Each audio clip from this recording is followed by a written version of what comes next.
Good morning.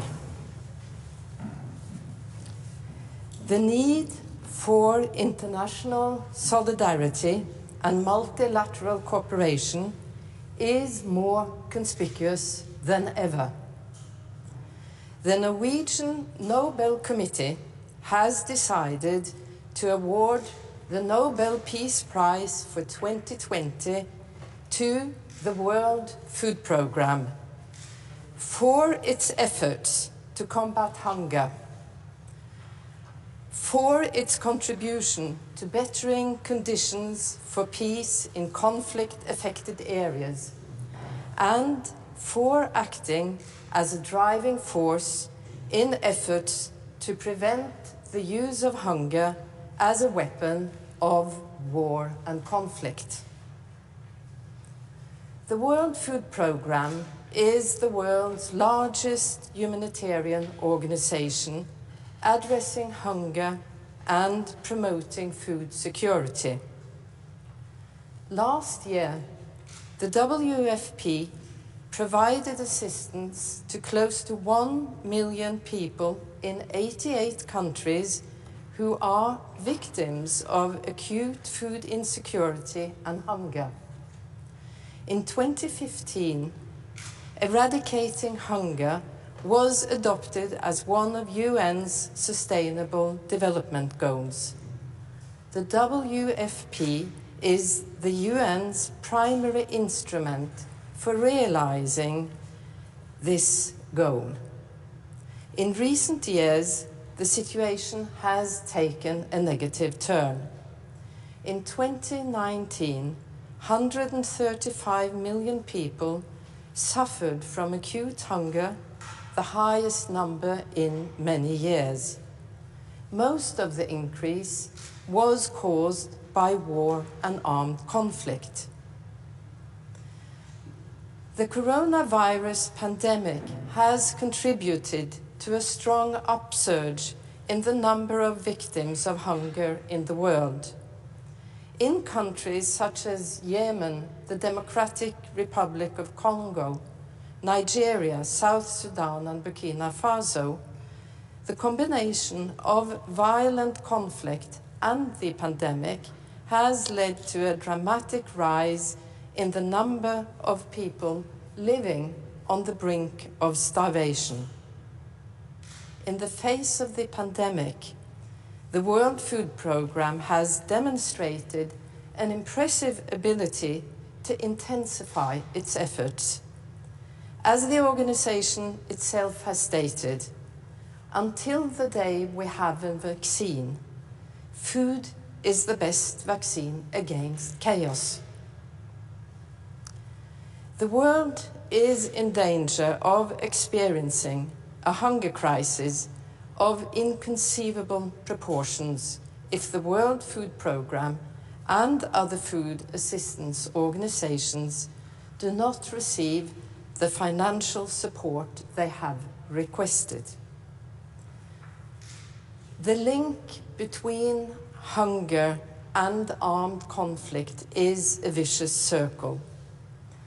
War and conflict can cause food insecurity and hunger, just as hunger and food insecurity can cause latent conflicts to flare up and trigger the use of violence.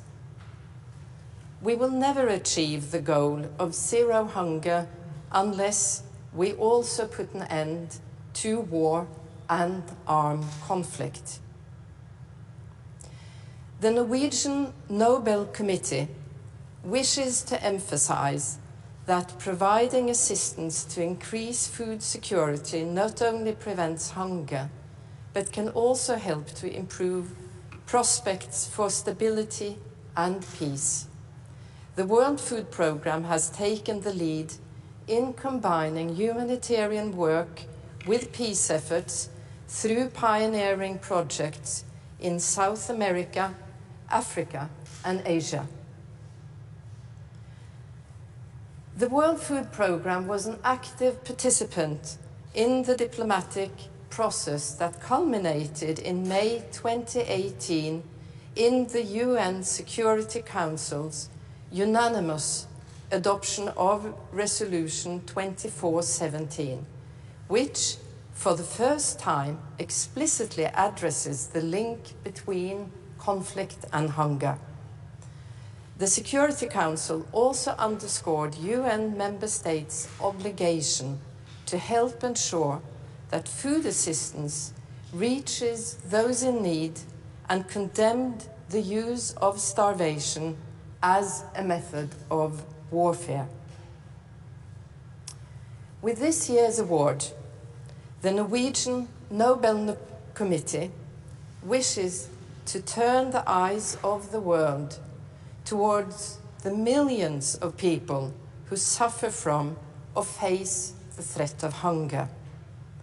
The World Food Programme plays a key role in multilateral cooperation on making food security an instrument of peace and has made a strong contribution towards mobilizing UN member states to combat the use of hunger as a weapon of war and conflict. The organization contributes daily to advancing the fraternity of nations referred to in Alfred Nobel's will. As the UN's largest specialized agency, the World Food Programme is a modern version of the peace congresses that the Nobel Peace Prize is intended to promote. The World Food Programme, the work of the World Food Programme to the benefit of humankind is an endeavor that all nations of the world should be able to endorse and support. Thank you very much. Kan jeg få krykkene? Jeg består. Ja.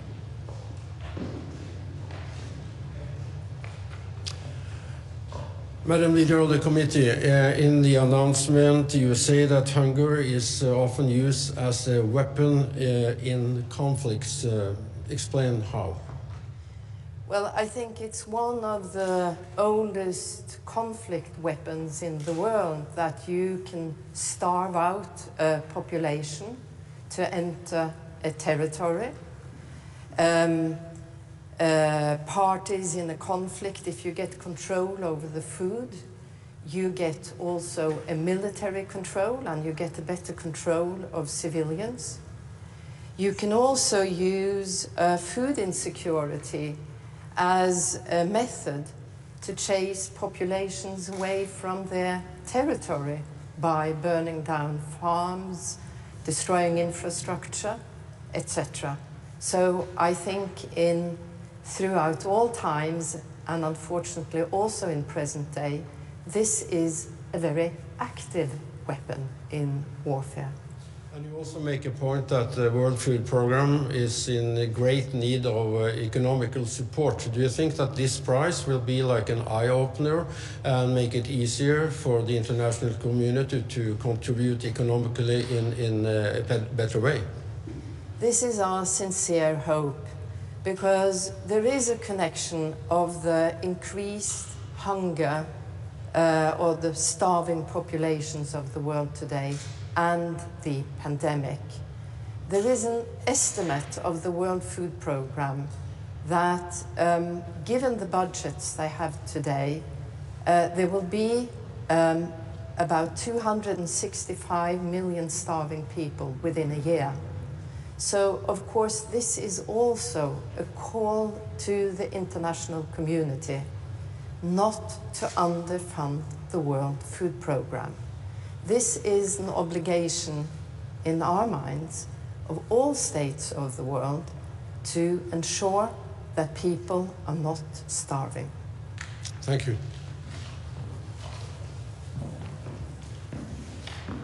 Madam Chair, how important is the corona pandemic for this year's Peace Prize?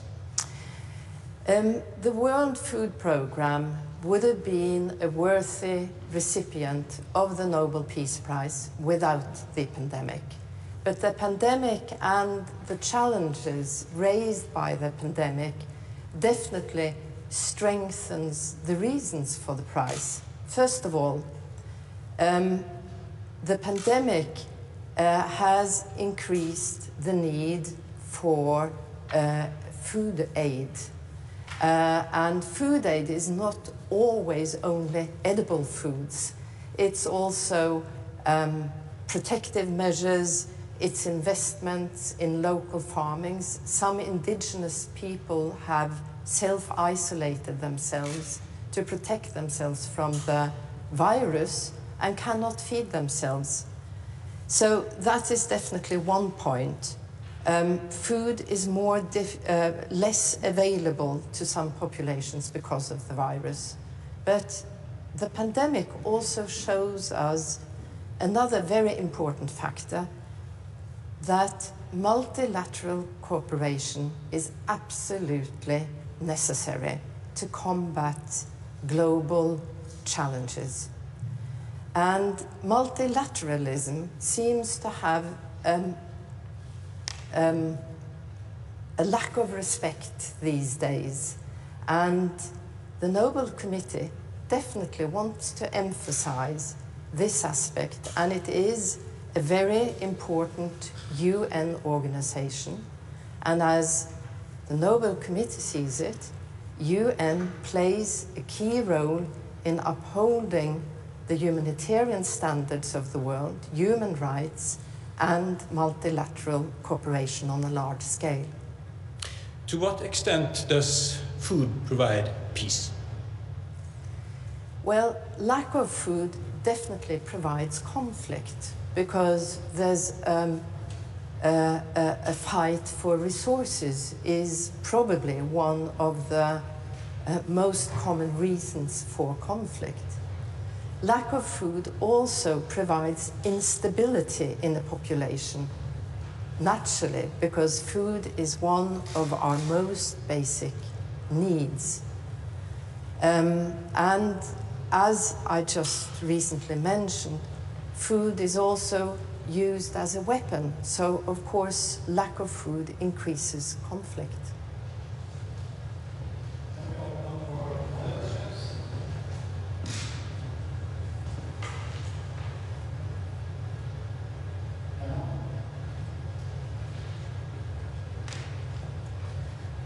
Anna Gestal, NTB.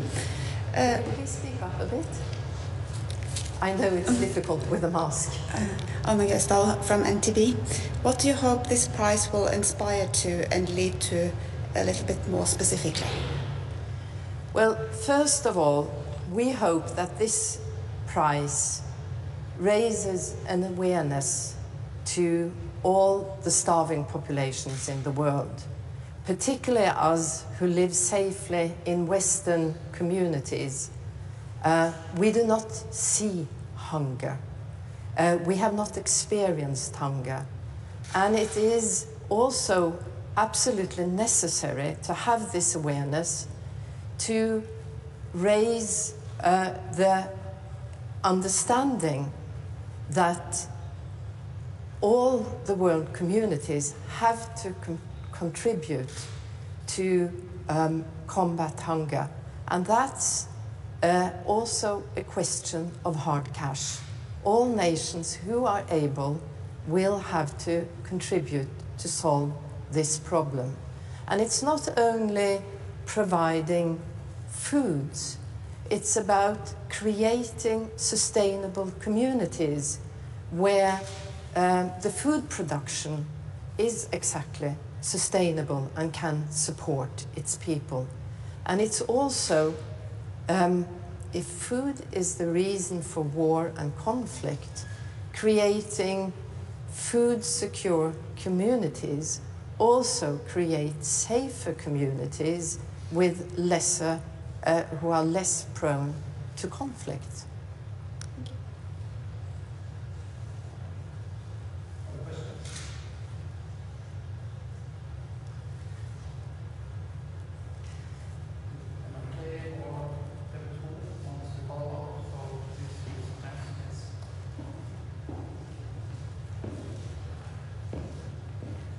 As you know, there has been, as every year, a lot of speculations. And during this time of a pandemic, do you think that also this prize becomes even more important because the whole world is in a crisis we never experienced before, or at least not since the Second World War? Definitely, and the pandemic shows that we are facing a major crisis where we all are, to a certain extent, in the same boat. There's no nation exempted from this crisis, but it is also a fact that the crisis hits communities, nations who have an unstable infrastructure, have food instability much harder than it hits other communities. But there is definitely a side to this prize that global problems will have to be solved by global efforts, and international organizations taking a global responsibility are more important than ever. Do you also feel sure about the fact that this is probably a prize that would not be any provocation to anyone? I cannot see why addressing the fact that people are starving, how can that be provocative? No, I'm saying it will not be a provocation to anyone. Yeah. I hope not. Thank you.